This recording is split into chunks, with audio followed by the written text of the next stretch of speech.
ఈ రోజు వరకు మనం చూసినటువంటి ఏఐ మోడల్స్ ఒక లెక్క, ఇక రాబోయే ఏఐ మోడల్స్ ఒక లెక్క అన్నట్టుగా కనిపిస్తూ ఉంది. అది కూడా చాలా ఎక్కువ నష్టాన్ని తెచ్చేటటువంటి పరిస్థితులే కనిపిస్తూ ఉన్నాయి. ఎందుకు ఈ మాట అంటున్నానంటే, ఏదైతే యాంథ్రోపిక్ నుండి ఒక మోడల్, అలాగే ఓపెన్ ఏఐ నుండి ఒక మోడల్ అనేవి పబ్లిక్ రిలీజ్ కాబోతున్నాయి. అలా కావడానికి ముందు ఫస్ట్ వాటి మీద ఆడిట్ చేస్తారు కదా, దానికోసం మనకి యూకే బేస్డ్ ఒక సంస్థ ఏఐఎస్ఐ అంటే ఏంటి, ఆర్టిఫిషియల్ ఇంటెలిజెన్స్ సెక్యూరిటీ ఇన్స్టిట్యూట్, వీళ్ళు ఏం చేశారంటే ముందు పబ్లిక్లోకి రిలీజ్ చేయడానికి ముందు ఇది సేఫా కాదా అని చెప్పి వాళ్ళు ఆడిట్ చేశారు. అలా ఆడిట్ చేస్తున్నప్పుడు ఏదైతే ఓపెన్ ఏఐకి సంబంధించిన మోడల్ ఉందో ఇదేం చేసిందంటే, ఇంతకుముందు ఆల్రెడీ సెక్యూరిటీ వల్నరబిలిటీస్ ఏవైతే ఐడెంటిఫై చేయబడ్డాయో అందరికీ తెలిసినవి, అవే మళ్ళీ రిపీట్ చేయడానికి ట్రై చేసింది. కానీ యాంథ్రోపిక్ నుండి రాబోతున్న మోడల్ అయితే మాత్రం చాలా భయంకరంగా బిహేవ్ చేసిందంట. సో ఎందుకు అంత దీనిగా చెప్తున్నాము అంటే, టోటల్ వరల్డ్ అంతా కూడా ఒక్కసారి భయపడింది ఈ మోడల్ని చూసి. ఎందుకు అంటే, ఇది చేసినటువంటి సీక్వెన్స్ ఎలా ఉందో చెప్తాను చూడండి. ఇదేం చేసిందంటే, వీళ్ళు కావాలనే టెస్ట్ కోసం ఏం చేశారు, కంట్రోల్స్ తగ్గించారు. అలాగే ఏవైతే కొన్ని సేఫ్ గార్డ్స్ ఉంటాయో అవన్నీ కూడా డిజేబుల్ చేశారు. అంటే ఒకటి చేతికి కత్తి ఇచ్చి వీడు మంచోడా కాదా చూద్దాము అని చెప్పి టెస్ట్ చేసినట్టు అనమాట. Okay, right. సో అయితే ఆ కంట్రోల్ చేసినప్పుడు అది ఏం చేసిందంట, అటానమస్గా ఒక ప్రాజెక్ట్ సెలెక్ట్ చేసుకుంది. ఒక ఓపెన్ సోర్స్ ప్రాజెక్టు గిట్ హబ్లో ఉండేటటువంటి ఒక ప్రాజెక్ట్ని సెలెక్ట్ చేసుకుంది. సో సెలెక్ట్ చేసుకొని దాన్ని అటాక్ చేద్దాం, దాంట్లో ఉండేటటువంటి వల్నరబిలిటీస్ ఐడెంటిఫై చేద్దాం అని చెప్పి డిసైడ్ చేసుకుంది ఆ మోడల్. ఓకే, సో డిసైడ్ చేసుకున్న తర్వాత అదేం చేసిందంటే, ఆ ప్రాజెక్ట్ని స్టడీ చేసి దాంట్లోకి మెలీషియస్ కోడ్ ప్రిపేర్ చేసి దాన్ని అందులో ఇన్సర్ట్ చేయడానికి ట్రై చేసిందనమాట. సో మెలీషియస్ కోడ్ ప్రిపేర్ చేసి ఎవరైతే ఆ ప్రాజెక్ట్ మెయింటైన్ చేస్తారో ఆ ప్రాజెక్ట్ మెయింటైనర్కి ఈ రిక్వెస్ట్ అనేది సెండ్ చేసిందనమాట. సో సెండ్ చేసిన వెంటనే వాళ్ళు అప్రూవ్ చేయరు కదా, కాబట్టి ఇక్కడ అసలు కథ అనేది స్టార్ట్ అయ్యింది. ఇదేం చేసిందంటే, ఎవరు ఆ ప్రాజెక్ట్ మెయింటైనర్ తెలుసుకుంది, అతని తాలూకా ప్రొఫైల్స్కి వెళ్ళి అతని తాలూకా పోస్టులన్నీ కూడా అబ్జర్వ్ చేసింది.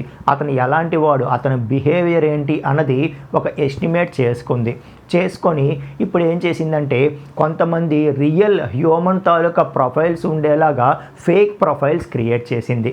కొన్ని రియల్ హ్యూమన్స్ అన్నట్టుగా కొన్ని ప్రొఫైల్స్ క్రియేట్ చేసి ఈ ప్రొఫైల్స్ అన్నిటి నుండి కూడా అతని మీదకి ప్రెజర్ అన్నది స్టార్ట్ చేసింది. సో వ్యక్తి చేసిన ప్రాజెక్ట్ మేము టెస్ట్ చేసాము, ఆ కోడ్ బాగానే ఉంది, మీరు యాక్సెప్ట్ చేయండి అని చెప్పి. సో వీళ్ళందరూ కూడా ఆ ప్రాజెక్ట్ మెయింటైనర్ మీద ప్రెజర్ పెట్టడం స్టార్ట్ చేశారు. ఈ ఫేక్ ప్రొఫైల్స్ అన్నిటి నుండి కూడా అతని మీద కంటిన్యూస్గా మెసేజెస్ వెళ్తూ ప్రెజర్ అనేది పడుతూనే ఉంది. అక్కడితో ఊరుకోలేదు. ఈ ప్రొఫైల్స్ ఏం చేసాయంటే, రియల్ హ్యూమన్ ప్రొఫైల్స్ ఏవైతే ఉంటాయో మనలాంటి వాళ్ళకి రిక్వెస్ట్స్ పెట్టాయి అన్నమాట. పెట్టి ఈ కోడ్ మీరు టెస్ట్ చేయండి అని చెప్పి వాళ్ళందరికీ కూడా మెసేజెస్ పెట్టాయి. ఇంకా అందులో ఎవరైనా సరే ఆ కోడ్ టెస్ట్ చేస్తే కనుక అది చాలా ప్రమాదమైనటువంటి కోడ్ అని చెప్పి కూడా చెప్తూ ఉన్నారనమాట. ఓకే, సో ఆ తర్వాత ఏం జరిగింది, ఎప్పుడైతే ఇంకా అతని మీద కంటిన్యూస్గా ప్రెజర్ పడుతూ ఉందో, అతను ఇదేదో తేడాగా ఉందని చెప్పి ఎవరైతే అక్కడ హ్యూమన్ పర్సన్ ఉంటారో అప్రూవ్ చేయడానికి, అతను ఎట్టి పరిస్థితుల్లో దాన్ని అప్రూవ్ చేయలేదు, రిజెక్ట్ చేసేసాడు. ఓకే, సో రిజెక్ట్ చేసేస్తే అప్పుడు దీన్ని వీళ్ళు ఎలా సమర్థించుకుంటున్నారు అంటే, ఆ రిజెక్ట్ చేసేసారు కదా, ఏం జరగలేదు కదా అని చెప్పి సమర్థించుకుంటున్నారు. ఎప్పుడైతే ఈ ఇష్యూ పబ్లిక్లోకి వచ్చేసిందో వెంటనే ఈ 2 కంపెనీస్ కూడా, యాంథ్రోపిక్ కానీ ఓపెన్ ఏఐ కానీ ఏమని సమర్థించుకుంటున్నాయి అంటే, ఇది టెస్టింగ్ కదా, టెస్టింగ్లో అవి ఎంత ఎక్స్ట్రీమ్గా బిహేవ్ చేస్తాయో చూపిస్తాయి తప్పితే రియల్ టైంలో అలా ఏం చెయ్యవులేండి అన్నట్టుగా వాళ్ళు సమర్థించుకుంటున్నారు. అది కూడా యాంథ్రోపిక్ ఇక్కడ ఇంకొక తప్పు చేయడానికి కూడా చూసిందనమాట. సో ఏం చేసిందంటే, ఏదైతే ఇది చాలా పెద్ద సమస్యగా మారిపోయిందో, సో దాన్ని కవర్ చేసుకోవడానికి ఇది పెద్ద ఎఫెక్ట్ కాదు, తక్కువ ఎఫెక్ట్ అని చూపించేలాగా అది ఏదైతే యాక్షన్స్ చేసుకుందో అందులో కొన్నిటిని ఎడిట్ చేయడానికి ట్రై చేస్తూ నేను మరొకసారి ట్రై చేయమంటారా, ఇంకొక ప్రొఫైల్ క్రియేట్ చేసి మరొకసారి నన్ను ట్రై చేయమంటారా అని చెప్పి అడిగిందంట. సో ఇలా ఏమైపోయిందంటే, అంటే ఒక రాబోతున్న ఏఐ మోడల్స్ తాలూకా పవర్ చూడండి. మీ పేరుతో నా పేరుతో కూడా ఫేక్ ప్రొఫైల్స్ క్రియేట్ చేయగలవు. అవి రియల్ ప్రొఫైల్స్ అని చెప్పి నమ్మించగలవు. ఓకే, మనకి తెలిసిన వాళ్ళందరికీ మెసేజెస్ చేయగలవు, వాళ్ళ దగ్గర మనీ అడగగలవు, ఏమైనా చేయగలవు. అలాగే ప్రతి ప్రాజెక్ట్ని కూడా హ్యాక్ చేయగలవు. సో దీనికి వాళ్ళు సమర్థించుకునేది ఎస్ టెస్టింగ్ ఎన్విరాన్మెంట్ కావాలనే మీరు కంట్రోల్స్ తగ్గించారు, సేఫ్ గార్డ్స్ డిజేబుల్ చేసుకున్నారు అని చెప్పినా కూడా సో ఎవరైతే రియల్ పర్సన్స్ ఉంటారో వాళ్ళు చేయకపోయినా హ్యాకర్స్ చేతిలో ఎలాంటి టూల్ పడితే పరిస్థితి ఏంటి? వాళ్ళు కావాలనే కంట్రోల్స్ తగ్గిస్తారు, కావాలనే సేఫ్ గార్డ్స్ డిజేబుల్ చేస్తారు. సో ఇంకా ప్రతి ప్రాజెక్టు కూడా మనకి సేఫ్టీ అనేది ఇంకా కనుమరుగైపోయినట్టే అనమాట. సో దీన్ని అసలు ఎక్కడికి తీసుకువెళ్తారో చూడాలి.